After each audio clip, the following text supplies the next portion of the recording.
देखो, पहले तो मैं थोड़ा ऐसे कंट्रडिक्शन से बचने की कोशिश करता हूँ जिनमें आप स्वामियों को आपस में भिड़ा दें, गुरुओं को ही आपस में लट्ठम लट्ठा कर दें, मैदान में उतार दिया और उनसे पूछो जी कौन ठीक है कौन गलत है।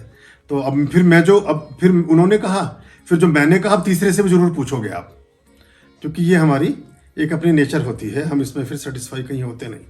अब रही बात जहाँ की सत्य क्या है, अब देखिए इसमें क्या है कि आधार हमें मानना चाहिए। आधार जो चित्रकूट में हनुमान चालीसा रखा हुआ है हस्तलिखित, जो चित्रकूट के संग्रहालय में रखा हुआ है, और दूसरी उसकी प्रति रखी हुई बनारस में, वाराणसी में, जहाँ बैठकर तुलसीदास ने लिखा था।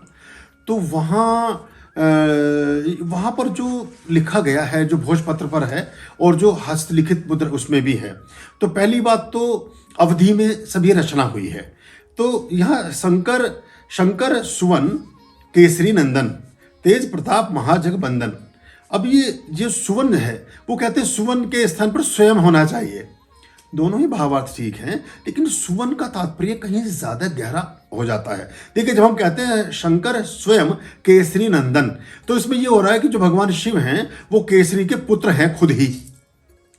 ये बात ठीक है, क्योंकि अवतार तो शिव के ही हैं भगवान हनुमान। लेकिन अब इसको अगर आप भावार्थ देखेंगे कि शंकर सुवन केसरी नंदन, केसरी नंदन जब भी अपने किसी कार्यों की तरफ चलते हैं, यानी हनुमान जी जब भी किसी कार्य को करते हैं तो अपने मूलाधार का ध्यान करते हैं। उनका मूलाधार है भगवान शिव, तो वो शंकर का ध्यान करते हैं। तो भगवान शंकर का ध्यान करके जब केसरी नंदन किसी भी कार्य को करते हैं तो वो उसकी पूर्णता को उपलब्ध होते हैं। इसमें ज्यादा भावार्थ मुझे ये ज्यादा उचित लगता है।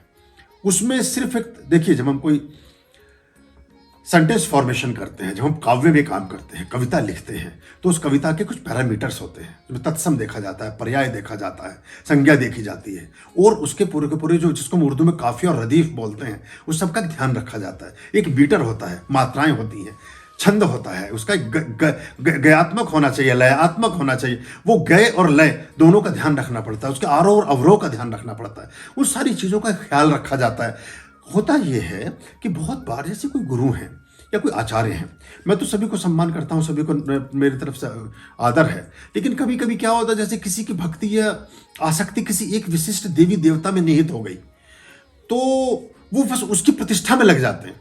अब बहुत सारे जन मुझे कभी कभी मिलते हैं, जैसे वो राम जी को बहुत मानते हैं, तो बहुत सारे उल्लेखों में वो इस तरह की बात प्रतिष्ठापित करने की कोशिश करते हैं कि भगवान राम की पूजा शिव जी करते हैं। मैंने उन्हें कई बार समझाया कि ऐसे कुछ वो आप अपने मन को समझाने के लिए कर रहे हो, क्योंकि राम की पूजा करते हो आप, तो शिव से बड़ा तो कोई है नहीं।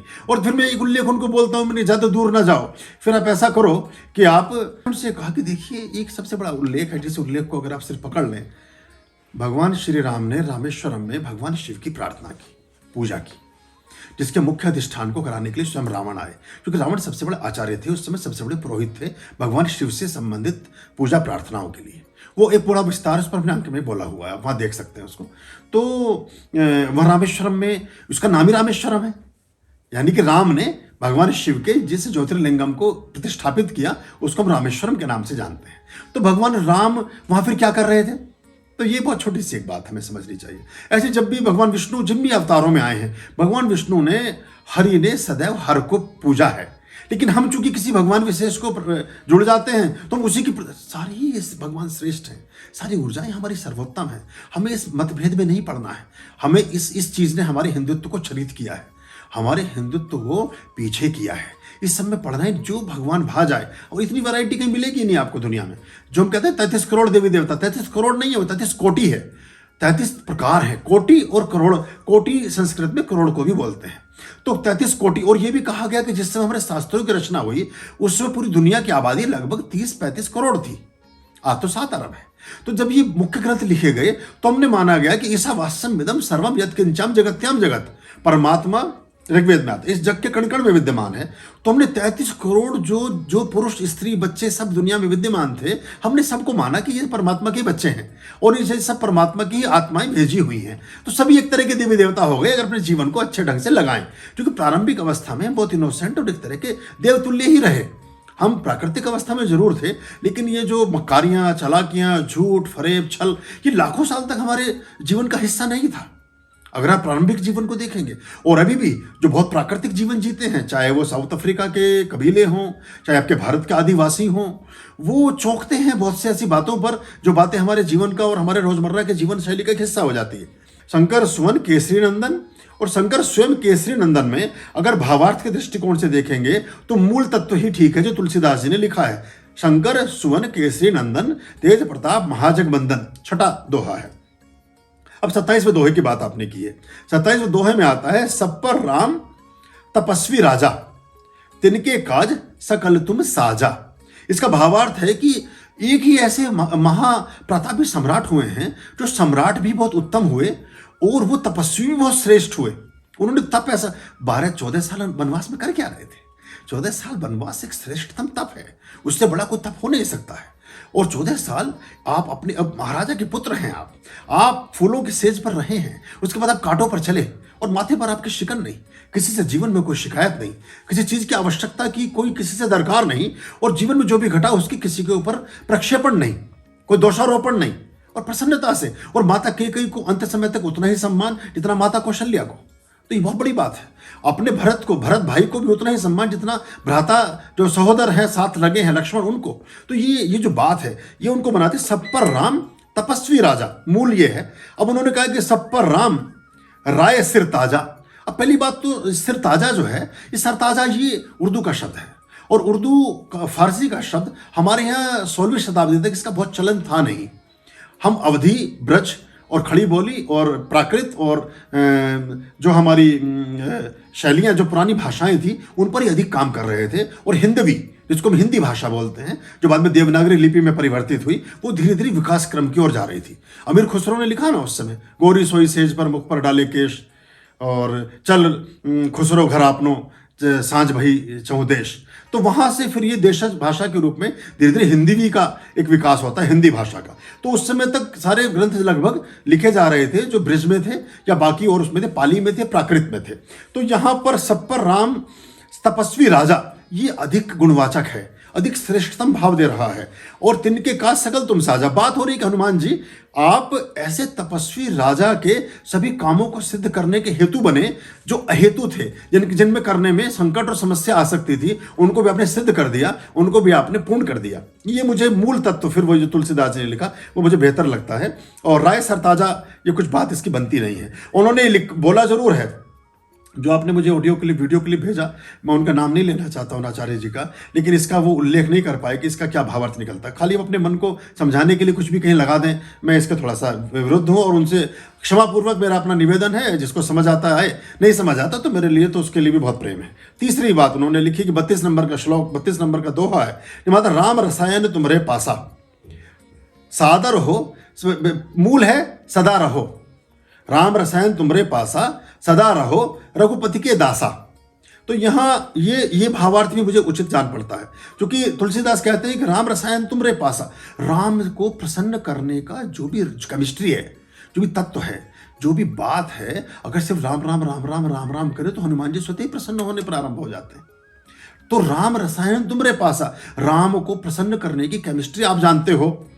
और सदा रहो रघुपति के दासा, आप रघुपति के दास सदा रहे, तो आप इससे बढ़िया तो बात कोई दुनिया में हो नहीं सकती, क्योंकि आपका समर्पण और किसी भी ऊर्जा विशेष के लिए कभी देखने को प्राप्त नहीं हुआ।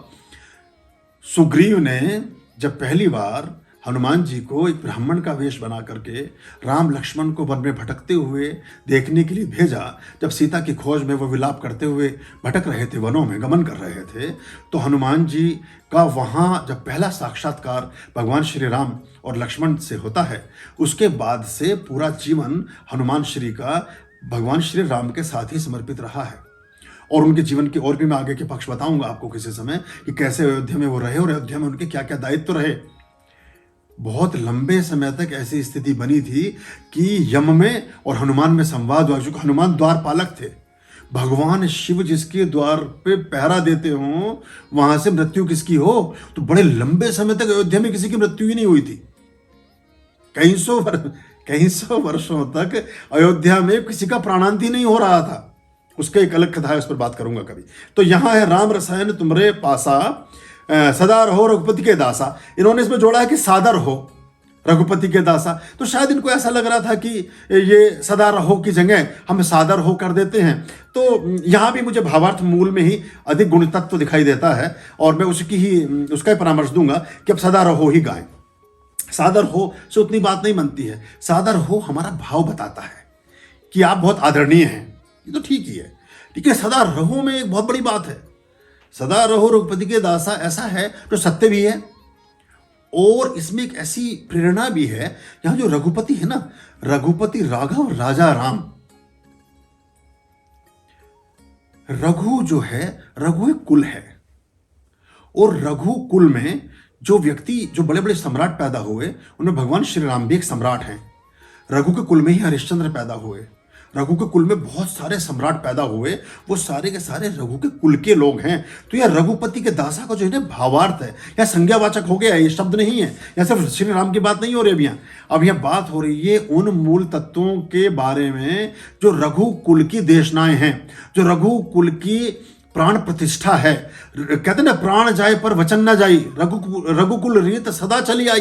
यानी कि आप सत्य हरिश्चंद्र ने प्राणी तो दांव पर लगा दिए, रोहिताश भी मर गया जहर के सांप के काटने से, पत्नी को बेचना पड़ा बनारस में खड़े करके 5 रुपए में, और खुद भी जाकर के एक चांडाल की नौकरी की। तो रघुकुल रीत सदा चली आई, प्राण जाए पर वचन न जाई। यानी कि वचन के पक्के, सत्य के मार्गी, जीवन में श्रेष्ठतम आचरण को निभाने वाले और मूल्य और संस्कारों को समर्पित देशना से युक्त जितने भी पुरुष हैं, वो उनके साथ आप सदा रहो, उनके ऊपर आपकी कृपा सदा बनी रहे।